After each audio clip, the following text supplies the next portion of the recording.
ನಾನು ಮೈಸೂರಿನಲ್ಲಿ ಇದ್ದಾಗ ನನ್ನ ಇದು ಯಾವುದು PhD ಇದು ಚನ್ನಾದೇವಿ ಅಗ್ರಹಾರ ಜಾನಪದೀಯ ಅಧ್ಯಯನ ಕರೆಕ್ಟ್ ಆಯಿತು. ಭಾಳ ಕಷ್ಟಪಟ್ಟೆ. ಅದು ಒಂದು 3-4 ವರ್ಷ ಅವನು ಪ್ರಶ್ನವನ್ನು ನನಗೆ ವಿಷಯ ಕೊಟ್ಟ. PhD ಆದಮೇಲೆ ಅವಾರ್ಡ್ ಆಗೋಯ್ತು ಸುಲಭವಾಗಿ. ಮೇಷ್ಟ್ರು ಪುಸ್ತಕದ ಬಗ್ಗೆ ಒಳ್ಳೆ ಅಭಿಪ್ರಾಯ ಇತ್ತು. ಹಾಗಾಗ್ಬಿಟ್ಟು ಅದು ಅವಾರ್ಡ್ ಆಯಿತು. ಆಮೇಲೆ ಪ್ರಿಂಟ್ ಮಾಡೋಕ್ಕೆ ಭಾಳ ಕಷ್ಟ ಆಯಿತು. ಯಾರು ನಾವು ಮಾಡಲ್ಲ ಅಂತ ಇದ್ರು. ಕೊನೆಗೆ ನಾನೇ ಕೈಯಿಂದ ದುಡ್ಡು ಹಾಕಿ ಅದನ್ನು ಮಾಡೋದು ಅಂತ ಪರಿಸ್ಥಿತಿ ಬಂತು. ಆದರೆ ಪ್ರಶ್ನೆ ಅವನಿಗೆ ಧಿಮಾಕು. ಅದು ಪತ್ತೆನೇ ಇಲ್ದಂಗೆ ಮಾಡೋದು, ಇವತ್ತು ನಾಳೆ ಅಂತ ಮಾಡೋದು, ಹಿಂಗೆಲ್ಲ ಆಗಿ ನಾನು ಬರಗೂರಿಗೆಲ್ಲ ದುಡ್ಡು ಕೊಟ್ಟೆ. ಬರಗೂರು ಅವಾಗ ಸಾಹಿತ್ಯ ಅಕಾಡೆಮಿ ಅಧ್ಯಕ್ಷರಾಗಿದ್ರು. ಈಗ ಪ್ರಶ್ನವನ್ನು ಅಲ್ಲಿ ಬರೋವನು ಕೆಲಸಕ್ಕೆ. ಆಮೇಲೆ ಸರ್ ಹಿಂಗೆ ಮಾಡಿದ್ದಾರೆ ಸರ್ ಇವರು 3-4 ವರ್ಷ ಆಯಿತು ನಾನು ಬುಕ್ಕೆ ಕೊಡ್ತಾ ಇಲ್ಲ ಅಂತ. ಅವರು ಸರ್ ಇವ್ರು ದುಡ್ಡು ಕೊಡಲಿ ಆಮೇಲೆ ಮಾಡಿಕೊಟ್ಬಿಡ್ತೀನಿ ಅಂದರು. ಸರ್ ಇಷ್ಟು ವರ್ಷ ಇವ್ರು ಕೆಲಸನೇ ಮಾಡಿಲ್ಲ, ಇವ್ರಿಗೆ ಪೂರ್ತಿ ದುಡ್ಡು ಕೊಟ್ಬಿಟ್ರೆ ಆಮೇಲೆ ನಾನೇನು ಮಾಡಲಿ, ಹಸ್ತಪ್ರತಿನೂ ಇಲ್ಲ, ಇದು ಇಲ್ಲ ಅನ್ನಂಗಾಗತ್ತೆ ಅಂತ. ಆಗ ಅವ್ರು ಹೇಳಿದ್ರು, ಇಲ್ಲ ರೀ ನೀವು ಅದನ್ನು ಪೂರ್ತಿ ಮಾಡಿಬಿಡಿ, ಆಮೇಲೆ ನೀವು ಪುಸ್ತಕಗಳು ಕೊಟ್ಟು ಅವ್ರ ದುಡ್ಡು ಇಸ್ಕೊಳ್ಳಿ ಅಂದರು. ಆಯಿತು ಅಂತ ಮಾಡಿದ ಮೇಲೆ ನೋಡಿದರೆ ಅದರಲ್ಲೂ ಮುದ್ರಣದಲ್ಲಿ ವ್ಯತ್ಯಾಸಗಳು, ಪೇಜ್ಗಳು ಯಾವುದೋ ಪೇಜು ಯಾವುದೋ ಆದಮೇಲೆ ಹೋಗಿದೆ, ಕೆಲವಕ್ಕೆ ಸರಿಯಾಗಿ ಅದರ ಪುಟಗಳೇ ಇಲ್ಲ, ಇಂಥವೆಲ್ಲ ಹಿಂಸೆ ಮಾಡೋದ. ಅದರ ವಿರುದ್ಧ ನಾನು ಗ್ರಾಹಕರ ವೇದಿಕೆಗೆ ಒಂದು ದೂರನ್ನು ಕೊಟ್ಟೆ. ಅವರಲ್ಲಿ ನ್ಯಾಯಾಧೀಶರು ಪರಿಶೀಲನೆ ಮಾಡಿ ಹೌದು ತಪ್ಪಾಗಿದೆ, ನೀವು ಇವರಿಗೆ ಇಷ್ಟೊಂದು ಪರಿಹಾರ ಕೊಡ್ರಿ ಅಂತ ನನ್ನ ಪರವಾಗಿ ಬಂತು. ಆವಾಗ ಅವನು ಓಡಿ ಬಂದು ಕಾಲಿಡ್ಕೊಂಡ, ಅಯ್ಯೋ ನಾನು ಮಕ್ಕಳವನು, ನಿಮಗೆ ಪರಿಹಾರ ಕೊಡೋಕ್ಕಾಗಲ್ಲ, ಏನೋ ಮಾಡಿ ಈ ಕೇಸ್ ತಗೊಂಬಿಡಿ ಅಂತ. ಅಲ್ಲಪ್ಪ, ನಾನು ಒಳ್ಳೆ ಮಾತನ್ನು ಕೇಳಿದಾಗ ಜಂಬ ಹೊಡಿತಾ ಇದ್ರಿ. ಬೆಂಗಳೂರಿನಲ್ಲಿ ನನ್ನಂಥ ಇವನು ಪ್ರಿಂಟರ್ ಯಾರು ಇಲ್ಲ, ನೀವು ಯಾರಿಗಾದ್ರೂ ಹೇಳ್ಕೊಳ್ಳಿ, ಏನು ಮಾಡೋಕ್ಕಾಗಲ್ಲ ಅಂತ ಹೇಳಿ.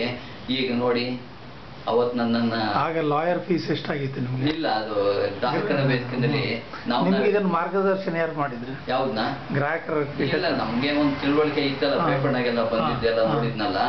ಹಾಗಾಗ್ಬಿಟ್ಟು ಅವನ್ನ ಸ್ವಲ್ಪ ಆಟ ಆಡಿಸಿ ಕೊನೆಗೆ ಅವನು ಕೈ ಕಾಲು ಹಿಡಿಯೋ ಮಟ್ಟಕ್ಕೆ ಬಂದ. ಅವನ ಹತ್ರ ಆಯ್ತು ಒಂದು ಪತ್ರ, ಒಂದು ತಪ್ಪಾಯ್ತು ಅಂತ ಹೇಳಿ ಒಂದು ಪತ್ರ ಕೊಡಿ, ಬಿಡ್ತೀನಿ, ಇಲ್ಲ ಅಂದ್ರೆ ಇಲ್ಲ ಅಂತೇಳಿ ಇದು ಮಾಡಿದೆ. ಬರ್ಕೊಟ್ಟ. ಮಕ್ಕಳು ಮುನ್ನೆಲ್ಲ ಕರ್ಕೊಂಬಂದು ನಾನು ನೋಡಿ ಹಿಂಗೆ ನಾನು ದುಡ್ಡು ಕೊಡೋದು ಕಷ್ಟ, ಅದು ಇದು ಅಂದ.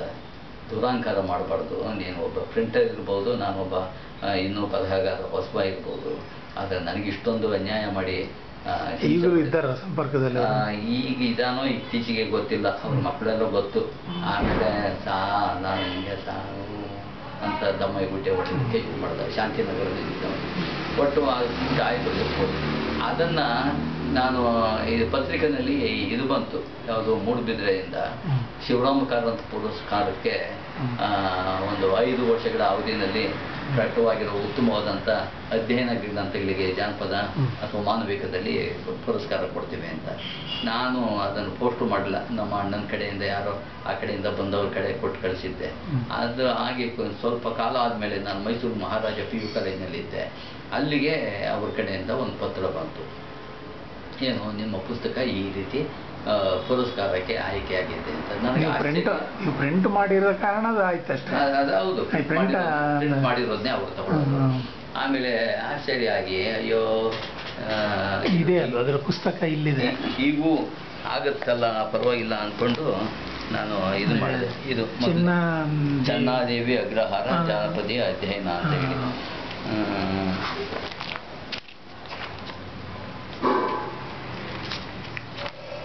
ಇದರಲ್ಲಿ ಚಿತ್ರ ಏನಿಲ್ಲ. ಸುಮಾರು 40 ವರ್ಷ ಆಗಿದೆ. ಪುನರ್ಮುದ್ರಣ ಮಾಡಬೇಕು, ಮಾಡೋಕ್ಕಾಗ್ತಾ ಇಲ್ಲ.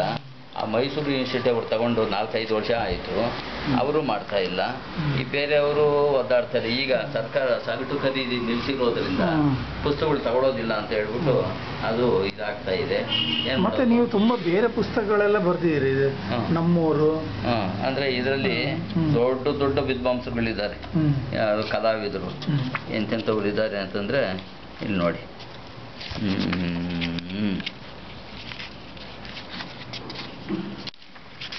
ನಮ್ಮವರು ಎಲ್ಲ ನಮ್ಮವರು ಅಂತ, ನಮ್ಮವರೇ. ಹಾಂ ನೋಡಿ, ಅನಂತಮೂರ್ತಿ, ದೇಜಗೌ, ಇವರೆಲ್ಲ, ಶ್ರೀಶಂಪ, ಫ್ರಾಂಕ್ ಕೋರಮ್ಮು, ಪೀಟರ್ ಜೆ ಕ್ಲಾಸು ಅಂಥವ್ರು. ಆಮೇಲೆ ಕಲಾವಿದರು ಇವರು ತತ್ವಪದ ಹಾಡುಗಾರ ಸಾಧು ಹನುಮಯ್ಯ, ಬೆಳ್ಳಿ ಕ್ರೀಡದ ವೆಂಕಟದಾಸರು, ಇಂಥವರೆಲ್ಲ ಅನೇಕರು ಬಗ್ಗೆ ಸಂಪಾದನೆ ಮಾಡಿದ್ದಾರೆ. ಎಸ್ ಕೆ ಕರೀಂ ಖಾನ್, ಇದೆಲ್ಲ ಅದೇ ಲೇಖನಗಳು ಇವೆಲ್ಲ ನಾನೇ ಬರೆದವು. ಅದು ಇದು ನನ್ನ ಕಾದಂಬರಿಯಲ್ಲಿ ಬ್ರಾಹ್ಮಣ ಜನಪದ ಇದೆ, ಅದು ಅವ್ರ ಜೊತೆಲಿ ಸಂದರ್ಶನ ಮಾಡಿ ಇದು ನೋಡಿ ಪೀಟರ್ ಜೆ ಕ್ಲಾಸ್ ಅಂತೇಳಿ ನನಗೆ ಕೊಟ್ಟಿದ್ದು ಒಂದು ಸರ್ಟಿಫಿಕೇಟ್ ಥರದ ಒಂದು ಪತ್ರ, ಸೈಟೇಷನ್, ನನ್ನ ಕೆಲಸ, ನನ್ನ ತಿಳುವಳಿಕೆ, ನನ್ನ ಗುಣದ ಬಗ್ಗೆ ಅವರು ಮೆಚ್ಚಿ ಕೊಟ್ಟಂತ ಒಂದು ಒಳ್ಳೆಯ ಪತ್ರ. ನಿಮ್ಮ ಈ ಎಲ್ಲ ಬರಹಗಾರರಿಗೆ ನೀವು ವ್ಯಂಗ್ಯಚಿತ್ರ ಬರೀತಾ ಇರೋದು ಗೊತ್ತಿದೆಯೇ? ಎಲ್ಲರಿಗೂ ಗೊತ್ತಿರೋದಿಲ್ಲ. ನಾನು ಕೆಲವು ಸಾರಿ ನನ್ನ ಪುಸ್ತಕಕ್ಕೆ ನಾನೇ ಈ ತರ ಕವರ್ ಪೇಜ್ ಪರಿಕಲ್ಪನೆ ನಾನೇ ಮಾಡ್ಕೊಳ್ತೀನಿ, ಈಗಿರ್ಲಿ ಅಂತ ಹೇಳಿದೆ. ಅದನ್ನ ಇವರು ಪ್ರಿಂಟರು ಮಾಡಿಕೊಟ್ರು. ಇದಕ್ಕೂ ನಾನೇ ಇದು ಇವ್ರು ಮಾಡಿದ್ದು ನಮ್ಮ ಪ್ರಸಿದ್ಧ ಕಲಾವಿದ ಮೂರ್ತಿ ಅವ್ರದ್ದು ಚಿತ್ರ ಕೇಳಿದೆ, ಕೊಟ್ಟರು, ಅದನ್ನು ಹಾಕೊಂಡೆ. ಆಮೇಲೆ ಇದು ಈ ಥರ ಹಾಕೋಣ ಅಂಥೇಳಿ ನಾನೇ ಚಿತ್ರ ಕೊಟ್ಟೆ, ಅವರು ಹಾಕಿ ಮಾಡಿದರು. ಆಮೇಲೆ ಇದ್ರದ್ದು ಫೋಟೋ ನಾನೇ ತೆಗೆದಿದ್ದು. ಆಮೇಲೆ ಇದನ್ನು ಕಲಾವಿದರಿಗೆ ಫೋಟೋಗ್ರಫಿಯನ್ನು ಅದನ್ನು ಡೆವಲಪ್ ಮಾಡೋದೆಲ್ಲ ಕಲ್ತಿದ್ದೀರಿ? ಇಲ್ಲ ಇಲ್ಲ, ನಿಮ್ಮ ಅಣ್ಣನಿಗೆ ಗೊತ್ತಿತ್ತು ಅದು, ನಮ್ಮ ಅಣ್ಣಂಗೆ ಅವ್ರಿಗೆ ಗೊತ್ತು. ನಾನು ಇದನ್ನು ಯಾವನ್ನ ಫೋಟೋ ಮಾಡೋದನ್ನ ಆಮೇಲೆ ನಮ್ಮ ಅಣ್ಣನ ಕಡೆಯಿಂದ ಒಂದಷ್ಟು ಕಲ್ತ್ಕೊಂಡೆ. ಈ ಥರ ನನ್ನ ಚಿತ್ರಗಳಿಗೆ ಯಾವ ಥರ ಒಂದು ಮುಖಪುಟ ಬರಬೇಕು ಅನ್ನೋದನ್ನು ನಾನೇ. ತೊಗಲ್ಗೊಂಬೆ, ಇದು ತೊಂಬರ್ಗೊಂಬೆ ನೋಡಿ, ಇಲ್ಲಿ ಚಿತ್ತಾರ್ ಗೊಂಬೆ, ಇದು ನಾನು ಇದನ್ನು ಚಿತ್ತಾರ್ ಗೊಂಬೆ ಅಂತಾನೆ ಕರೀತೀನಿ. ಯಾಕೆಂದ್ರೆ ಇದು ಚಿತ್ರ ಮುಖ್ಯ. ಇದು ತೊಗಲು, ಪ್ಲಾಸ್ಟಿಕ್, ಫೈಬರ್, ಅದು ಮರದ ಹಲಗೆದು ಚಿತ್ತಾರ ಬೊಂಬೆ ಕಲೆ. ಇದು ಈ ಗಾಂಜೀಪ ಕಲೆ ಅಂತೆಲ್ಲ ತುಂಬಾ ತರ ಇರ್ತಾವಲ್ಲ, ಆ ಥರ ಇದರಲ್ಲಿ ಇದು ಯಾವುದು ಇದರಲ್ಲಿ ವ್ಯಂಗ್ಯ ಎಲ್ಲ ಬರೋದಿಲ್ಲ, ಬರೀ ಬರ್ತವೆ ನೋಡಿ. ಇದು ಒಂದು ವ್ಯಂಗ್ಯ ಚಿತ್ರನೇ. ಯಾವುದು ಇಲ್ಲಿ ಬಂಗಾರಕ್ಕ ಶಿಳ್ಯಖ್ಯಾತ ಅಂತೇಳಿ 2 ಪಾತ್ರಗಳು ಬರ್ತವೆ, ಅವೆಲ್ಲ ಅಂಥವೇನು ಹೋಯ್ತದು ಇರ್ತವೆ ನೋಡಿ. ಇವು ಯಾವುದು, ಇದು ಬೊಂಬೆ ಆಟ ಆಡ್ಲಿಕ್ಕೆ ಯೂಸ್ ಆಗುತ್ತೆ. ಹೌದು ನೋಡಿ, ವ್ಯಂಗ್ಯ ಚಿತ್ರ. ಇದು KT ಶಿವಪ್ರಸಾದ್ ಅವರು ನಮ್ಮ ಈ ಚಿತ್ತಾರ ಗೊಂಬೆಗಳನ್ನು ಬಳಕೆ ಮಾಡಿಕೊಂಡು ಪಿಕಾಸೋದು ಚಿತ್ರವನ್ನು ಇಟ್ಕೊಂಡು ಅದೊಂದು ಕಂಪೋಸಿಷನ್ ಮಾಡಿದ್ದಾರೆ, ಹಾಸನದವರು. ಇಂಥವು ನಮ್ಮ ಅಧ್ಯಯನದ ವಿಶೇಷಗಳು. ನೋಡಿ, ಇದು ಒಂದು ಕಾರ್ಟೂನ್. ಇದು ಬೊಂಬೆ ಈಗಲೂ ನಡೀತಾ ಇದೆ? ಈಗಲೂ ನಡೀತದೆ. ಇದು ಎಲ್ಲೆಲ್ಲಿ ನಡೀತಾ ಇದೆ? ಇದು ಮಂಡ್ಯ, ಹಾಸನ, ತುಮಕೂರು, ಆ ಕಡೆ ಧಾರವಾಡ, ಆಮೇಲೆ ರಾಯಚೂರು, ಆ ಕಡೆಗೆಲ್ಲ ಇದ್ದಾರೆ. ನೀವು ಮೈಸೂರಿಗೆ ಹೋದ ಮೇಲೆ ಅಲ್ಲಿಂದ ನೀವು ಬೆಂಗಳೂರಿಗೆ ಯಾವಾಗ ಬಂದ್ರಿ? ಅದೇ ಅಲ್ಲಿ ಅದಾಯ್ತಲ್ಲ, ನಂದು PhD ಅವಾರ್ಡ್ ಆಯ್ತಲ್ಲ, ಯಾರ್ದು ಶಿವರಾಮ್ ಕಾರಂತ ಪುರಸ್ಕಾರ. ಇವ್ರ ಜೊತೆಲಿ ಯಾರು ಪೂರ್ಣಚಂದ್ರ ತೇಜಸ್ವಿ ಅವ್ರ ಜೊತೆಲಿ ನನಗೂ ಅವ್ರಿಗೂ ಒಂದೇ ಬಹುಮಾನನ 2 ಭಾಗ ಮಾಡಿಕೊಟ್ರು. ಅವ್ರಿಗೆ 2,500,000 ರೂಪಾಯಿ. ಅವ್ರದ್ದು ಮಿಸ್ಸಿಂಗ್ ಲಿಂಕ್ ಅನ್ನೋ ವೈಜ್ಞಾನಿಕ ಕೃತಿ, ನಂದು ಮಾನವಿಕ ಚನ್ನದೇವ ವಿಗ್ರಹಾರ. ಅದಕ್ಕೆ LS ಶೇಷಗಿರಿರಾವು ಇನ್ನೂ ದೊಡ್ಡ ದೊಡ್ಡ ವಿದ್ವಾಂಸಗಳು ವಿಮರ್ಶಕರಾಗಿದ್ರು, ಅವ್ರು ಆಯ್ಕೆ ಮಾಡಿದ್ದು. ಅದು ಆಗ ಶಿವರಾಮ್ ಕಾರಂತ ಇದ್ರೆ ಅವರ ಕಾರಂತ ಇದ್ರು ಅವರು. ಆಗ ನಿಮ್ಗೆ ಹಾಗಾದ್ರೆ KP ಪೂರ್ಣಚಂದ್ರ ಸಮಕಾಲೀನ ಬಹುಮಾನ ಸಿಕ್ಕಿದೆ ಒಂದೇ ವೇದಿಕೆ. ಇಬ್ಬರಿಗೂ ಅವರ ಪರಿಚಯ ಇದೆ ನಿಮಗೆ? ಅವರ ಪರಿಚಯ ಅಂದ್ರೆ ನಮಗೆ ಸಾಹಿತ್ಯದ ವಿದ್ಯಾರ್ಥಿಯಾಗಿ ಪರಿಚಯ, ಆದ್ರೆ ನೇರವಾಗಿ ಅವ್ರ ಜೊತೆ ಮಾತಾಡಕ್ಕೆ. ಕುವೆಂಪು ಅವರನ್ನು, ಅವ್ರ ಮಗ ಕುವೆಂಪು ಅವರನ್ನು ನೀವು ಭೇಟಿಯಾಗಿದ್ದೀರಿ? ಇಲ್ಲ, ನಾ ಎಲ್ಲ ಕಾರ್ಯಕ್ರಮದಲ್ಲಿ ನೋಡಿದ್ದೀನಿ. ಅವ್ರಿಗೆ ಒಂದು ಸನ್ಮಾನ ಇದೆಲ್ಲ ನಡೆದಾಗ ರವೀಂದ್ರ ಕಲಾಕ್ಷೇತ್ರದಲ್ಲಿ ಹೋಗಿ ಸಭಿಕನಾಗಿ ಕೂತ್ಕೊಂಡು ನೋಡಿದ್ವಿ. ನಮ್ಗೆ ಅವನ್ನೆಲ್ಲ ಹತ್ತಿರದಲ್ಲಿ ಹೋಗಿ ಮಾತಾಡ್ಸೋವಷ್ಟು ಇದು ಇರಲಿಲ್ಲ.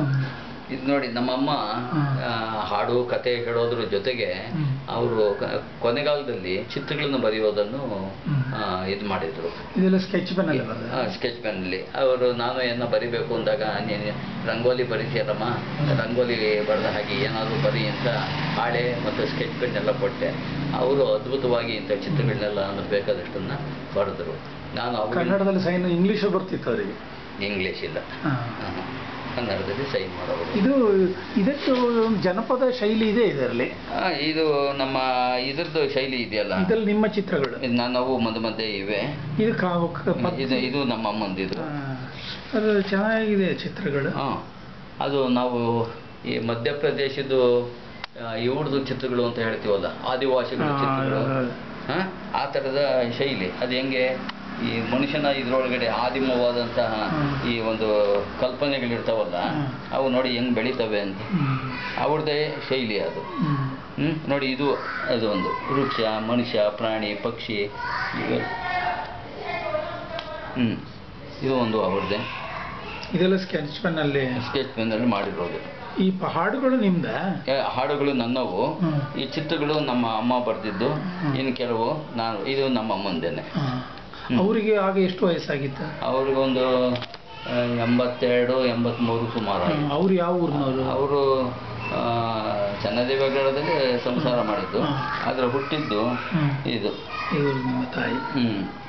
ಈ ಪುಸ್ತಕಕ್ಕೆ ನಾವು 3 ಬರೆದಿದ್ದೀವಿ ಚಿತ್ರಗಳನ್ನು. ಇದು ಕೆಳಗಿನವರು ನನ್ನ ಮಗಳು ಹರ್ಷಿತಾ. ಕೆಲವನ್ನ ಅವರು ಏನ್ ಮಾಡಿದ್ದಾರೆ? ಅವರು ಆರ್ಕಿಟೆಕ್ಚರ್ ಮಾಡ್ಕೊಂಡಿರೋದು, ಈಗ ಅದರೊಳಗಡೆ PhD ಮಾಡ್ತಾ ಇದ್ದಾರೆ. ಇವರದು ನಮ್ಮ ಅಮ್ಮಂದು ಇದರಲ್ಲಿ ಚಿತ್ರಕಲಾ ಪರಿಷತ್ನಲ್ಲಿ ಒಂದು ಸಂತೆ ನಡೀತಲ್ಲ, ಆಗ ಒಂದ್ಸತಿ ಇವನ್ನೆಲ್ಲ ಇಟ್ಟು ಪ್ರದರ್ಶನ ಮಾಡಿದ್ದೆ. ಈಗ ಇದ್ದಾರೆ? ಇಲ್ಲ 10 ವರ್ಷ ಆಯ್ತು. ಆಮೇಲೆ ಅಲ್ಲಿ ಶಿವರಾಮ್ ಕಾರಂತ ಪುರಸ್ಕಾರ ಬಂದಾಗ ಅಲ್ಲಿ ಕಾರ್ಯಕ್ರಮಕ್ಕೆ ಇವರು ನೆಲಮನೆ ದೇವೇಗೌಡ ಅಂತ ಬಂದಿದ್ರು. ಅವರು ಕನ್ನಡ ಪುಸ್ತಕ ಪ್ರಾಧಿಕಾರದ ಅಧ್ಯಕ್ಷರಾಗಿದ್ದರು. ಅವ್ರ ಪರಿಚಯ ಆದಮೇಲೆ ಅವ್ರ ಹತ್ರ ಒಂದು ಪ್ರಸ್ತಾಪ ಮಾಡಿದೆ, ನಾನು ಬೆಂಗಳೂರು ಕಡೆ ಬರಬೇಕು, ಪ್ರಾಧಿಕಾರದಲ್ಲಿ ಪುಸ್ತಕಗಳು ನಮಗೆಲ್ಲ ಪ್ರಿಯವಾದ್ದರಿಂದ ಏನೋ ಕೆಲಸ ಮಾಡಲಿಕ್ಕಾಗತ್ತಾ ಅಂತ. ಅವರಿಲ್ಲ, ನಿಮ್ಮಂಥವು ನಮಗೆ ಬೇಕು, ನಮಗಲ್ಲಿ ಅಧಿಕಾರಿಗಳು ಈ ಸಾಹಿತ್ಯದ ಹಿನ್ನೆಲೆಯವರು ಯಾರೂ ಇಲ್ಲ, ನೀವು ಬನ್ನಿ, ನಾನು ಕಳಿಸ್ಕೊಡ್ತೀನಿ ಅಂತ ಹೇಳಿ ಅವರು ಸರ್ಕಾರಕ್ಕೆ ಪತ್ರ ಬರೆದು ನನ್ನನ್ನು ಅಲ್ಲಿಗೆ ವರ್ಗಾವಣೆ ತಗೊಂಡ್ರು. ಯಾವುದೋ ಕನ್ನಡ ಪುಸ್ತಕ ಪ್ರಾಧಿಕಾರಕ್ಕೆ. ಅದು ಆವಾಗ ಸಾಹಿತ್ಯ ಪರಿಷತ್ ಹತ್ರ ಇತ್ತು. ಅಲ್ಲಿ ಒಂದು 2 ವರ್ಷ 3 ವರ್ಷ ಕೆಲಸ ಮಾಡ್ತಾ ಇದ್ದಂಗೆ ಈ ಚಂಪಾ ಅವರು, ಚಂದ್ರಶೇಖರ ಪಾಟೀಲ ಅವರು ನನ್ನನ್ನು ಕನ್ನಡ ಅಭಿವೃದ್ಧಿ ಪ್ರಾಧಿಕಾರಕ್ಕೆ ತಗೊಂಡ್ರು. ಇಲ್ಲೇನಾಯಿತು, ಪುಸ್ತಕ ಪ್ರಾಧಿಕಾರದಲ್ಲಿ ದೇವೇಗೌಡದ ಅವಧಿ ಮುಗಿದಾದ ಮೇಲೆ ನಾನು ವಾಪಸ್ ಹೋಗಬೇಕಾಗಿತ್ತು. ಆದರೆ ಅಧಿಕಾರಿಗಳು ಇಲ್ಲಿ ಚಂದ್ರಹಾಸ ಗುಪ್ತಾ ಅಂತ ಇದ್ದರು, ಅವರು ನನ್ನ ಕೆಲಸ ಎಲ್ಲ ನೋಡಿದರು. ಅವರು, ನೀವು ಹೋಗೋದು ಬೇಡ, ನಮ್ಗೆ ಇಲಾಖೆಯಲ್ಲಿ ಜನ ಇಲ್ಲ, ನಿಮ್ಮಂಥವ್ರು ಬೇಕು ಕೆಲಸ ಮಾಡೋರು, ಬನ್ನಿ ಅಂತ ಹೇಳ್ಬಿಟ್ಟು ನನ್ನನ್ನು ಇದಕ್ಕಾಗಿ, ಯಾವುದಕ್ಕೆ, ಈ ಪತ್ರಾಗಾರ ಇಲಾಖೆ ಅಂತ ಬಂದಿದ್ದೆ ವಿಧಾನಸೌಧದಲ್ಲಿ, ಅಲ್ಲಿ ತಗೊಂಡ್ರು. ಅಲ್ಲಿ ಕಾಮತ್ರು ಎಲ್ಲ ಹೇಳಿ ನನಗೆ ಅಲ್ಲಿ ಸೂರ್ಯನಾಥ ಕಾಮತ್ರು ಅಲ್ಲಿ ಅವಕಾಶ ಮಾಡಿಸಿದ್ರು. ಯಾಕಂದರೆ ಕಾಮತ್ರು ನನಗೆ BA ಡಿಗ್ರಿನಲ್ಲಿ ಇದ್ದಾಗಲಿಂದಲೂ ಮಾಸ್ಟರ್ ಆಗಿದ್ದವರು. ನಾನು ಕರ್ನಾಟಕ ಹಿಸ್ಟ್ರಿನಲ್ಲಿ ಸರ್ಟಿಫಿಕೇಟ್ ಕೋರ್ಸ್ ಎಲ್ಲ ಅವರ ಇದರಲ್ಲಿ ಮಾಡಿದ್ದೆ, ಹಂಗೆಲ್ಲ ಚೆನ್ನಾಗಿ ಪರಿಚಯ ಇದ್ದವರು. ಅವರು ಹೇಳಿ ನಮ್ಗೆ ಅಲ್ಲಿ ಅವಕಾಶ ಕೊಡಿಸಿದ್ರು. ಅಲ್ಲಿ ಒಂದು 3-4 ತಿಂಗಳಾಗಿತ್ತೇನೋ ಅಷ್ಟೇ ಪತ್ರಗಾರದಲ್ಲಿ. ಅಷ್ಟೊತ್ತಿಗೆ ಈ ಚಂಪಾ ಅವರು ನೋಡ್ಬಿಟ್ಟು ವಿಧಾನಸೌಧದಲ್ಲಿ, ನೀವೆಲ್ಲೂ ಹೋದ್ರಿ ಅಂತ ನಾನು ಹುಡುಕ್ತಾ ಇದ್ದೆ, ನೀವು ನಮ್ಮದು ಬನ್ನಿ ಕನ್ನಡ ಅಭಿವೃದ್ಧಿ ಪ್ರಾಧಿಕಾರಕ್ಕೆ ಅಂದರು. ನಾನಿದ್ದವನು ಸರ್, ಅವರು ಅಧ್ಯಕ್ಷರಾಗಿದ್ದರು. ಸರ್, ನನ್ನೇ ತಾನೇ ಇಲ್ಲಿ ಬದಲಾವಣೆ ಆಗಿದ್ದೀನಿ, ಈಗ ಮತ್ತೆ ನಾನು ಬದಲಾವಣೆ ಕೇಳಕ್ಕೆ ಹೋದರೆ ಅಧಿಕಾರಿಗಳೇನೋ ತಪ್ಪಾಗಿ ತಿಳ್ಕೊಳ್ತಾರೆ, ಆದ್ದರಿಂದ ನನಗೆ ಬೇಡ, ಇನ್ನೊಂದು 6 ತಿಂಗಳು ವರ್ಷ ಹೋಗ್ಲಿ ಸರ್ ಅಂದೆ. ಇಲ್ಲ ನೀವೇನು ಯೋಚನೆ ಮಾಡಬೇಡಿ, ನಾನು ತಗೊಳ್ತೀನಿ. ಹಾಗೆಲ್ಲ ಸಂಬಳ ಬರ್ತಿತ್ತು ನಿಮ್ಗೆ ಅಲ್ಲಿ? ಹಾಂ, ಅವಾಗೇನು ಲೆಕ್ಚರ್ದು ಏನು ಸಂಬಳ ಬರ್ತಾ ಇತ್ತು, ಅದೇ ವೇತನ ಇಲ್ಲಿ ಸಿಗೋದು. ಆಮೇಲೆ ಅವರೇನು ಮಾಡಿದ್ರು, ಅಭಿವೃದ್ಧಿ ಪ್ರಾಧಿಕಾರಕ್ಕೆ ತಗೊಂಡ್ರು. ಅಲ್ಲಿ ಸಂಪಾದಕ ಆಗಿ, ಕನ್ನಡ ಜಾಗೃತಿ ಅಂತ ಒಂದು ಪತ್ರಿಕೆಯ ಸಂಪಾದಕ ಆಗಿ, ಸಹಾಯಕ ಸಂಪಾದಕ ಆಗಿ ನನ್ನ ತಗೊಂಡ್ರು. ಭಾಳ ವಿಶೇಷವಾದಂಥ ಕೆಲಸಗಳು. ಚಂಪಾ ಅಂತವ್ರು ಇದ್ದರೆ ಬಹುಶಃ ಕನ್ನಡ ಜಾರಿಯನ್ನು ಮಾಡಲಿಕ್ಕೆ, ಈ ಕಾನ್ವೆಂಟ್ ಶಾಲೆಗಳಲ್ಲಿ ಕನ್ನಡ ಉಳಿಸ್ಲಿಕ್ಕೆ ಭಾಳ ಒಳ್ಳೆಯ ಕೆಲಸಗಳು ಆದವು. ಅನೇಕರು ಅವರ ಜೊತೆಯಲ್ಲಿ ಉಡುಪಿ, ಈ ಹೊಸಪೇಟೆ, ಚಿಕ್ಕಬಳ್ಳಾಪುರ, ದೇವನಹಳ್ಳಿ ಈ ಕಡೆ ನಾವು ಅನೇಕ ಶಾಲೆಗಳಿಗೆ ಭೇಟಿ ಕೊಟ್ಟು ಒಂದು ಸ್ವಲ್ಪ ಬಿಗಿ ಆಗಿತ್ತು. ಅಲ್ಲಿದ್ದಂಗೆ ನನಗೆ ಮತ್ತೆ ಏನಾಯಿತು, ಈ ಚಂಪಾವರದು ಅವಧಿ ಮುಗೀತು. ಚಂಪಾವರದಿ ಮುಗಿದಾದಾಗ ನಾನು ಮತ್ತೆ ವಾಪಸ್ ಹೋಗಬೇಕಾಯಿತು. ಆವಾಗ ಅಲ್ಲೇನಾಯಿತು, ಇದಕ್ಕೆ ಮಾದೂರಿಗೆ ಹೋದೆ, ಅಲ್ಲಿನ PU ಕಾಲೇಜ್ಗೆ ಹೋದೆ. ಆಮೇಲೆ ಅಲ್ಲಿಂದ ಏನಾಯಿತು, ಮತ್ತು ಈ ಕನ್ನಡ ಅಲ್ಲ ಯಾವುದೋ ಈ ಗ್ಯಾಜೆಟಿಯರ್ ಇಲಾಖೆಗೆ ಮತ್ತೆ ಡೆಪ್ಯುಟೇಷನ್ ಸಿಕ್ತು. ಅಲ್ಲಿ ಬಂದೆ, ಅಲ್ಲಿ ಒಂದು 4-5 ವರ್ಷಗಳ ಕೆಲಸ ಮಾಡಿದೆ. ಅದಾದಮೇಲೆ ಪ್ರಮೋಷನ್ ಬಂತು. ಪ್ರಮೋಷನ್ ನೀವು ಪ್ರಿನ್ಸಿಪಾಲ್ ಆಗಿ ಹೋಗಲೇಬೇಕು, ಇಲ್ಲಾಂದರೆ ಇದಾಗ್ತದೆ, ಹಾಗೆ ಹೀಗೆ ಅಂತ ಶುರು ಮಾಡಿದ್ದೆ. ಸರಿ ಅಂತ ಹೇಳ್ಬಿಟ್ಟು ಅವಾಗ ಇಲ್ಲಿ ಹತ್ತಿರದಲ್ಲಿ ಇನ್ಯಾವುದೂ ಇಲ್ಲ, ಮಾಗಡಿ ಕಾಲೇಜಿಂದ ಇತ್ತು. ಮಾಗಡಿಗೆ ಹೋದೆ. ಅಲ್ಲಿ ಒಂದು 3 ವರ್ಷ ಆಗ್ತಾ ಇದ್ದಂಗೆ KR ಪೇಟೆಗೆ ಯಾರೋ ಮಹಾಶಯರು ಭಾಳ ಸಾಹಸ ಮಾಡಿ ನನ್ನ ಅಲ್ಲಿಗೆ ಎತ್ತಾಕ್ಸಿದ್ರು. ಆಯ್ತು ಬಿಡಿ, ಅದೋ ಒಂದು ಅನುಭವ ಇರಲಿ ಅಂಥೇಳಿ ಎಷ್ಟೋ ಸಾರಿ ದಿವಸ ಹೋಗೋಕ್ಕಾಗ್ತಾ ಇಲ್ಲ. ಎಷ್ಟೋ ಸಾರಿ ಬೆಳಿಗ್ಗೆ 3 ಗಂಟೆಗೆ ಬೆಳಗಿನ ಜಾವ ಎದ್ದು 4 ಗಂಟೆಗೆ ಇಲ್ಲಿಂದ ಬಸ್ ಹಿಡಿದು ರೈಲಿಗೆ ಹೋಗಿ 4:15 ಸುಮಾರು 5 ಗಂಟೆಗೆ ಕೆಂಗೇರಿಯಿಂದ ರೈಲಿನಲ್ಲಿ ಪಾಂಡವಪುರಕ್ಕೆ ಹೋಗಿ ಪಾಂಡವಪುರದಿಂದ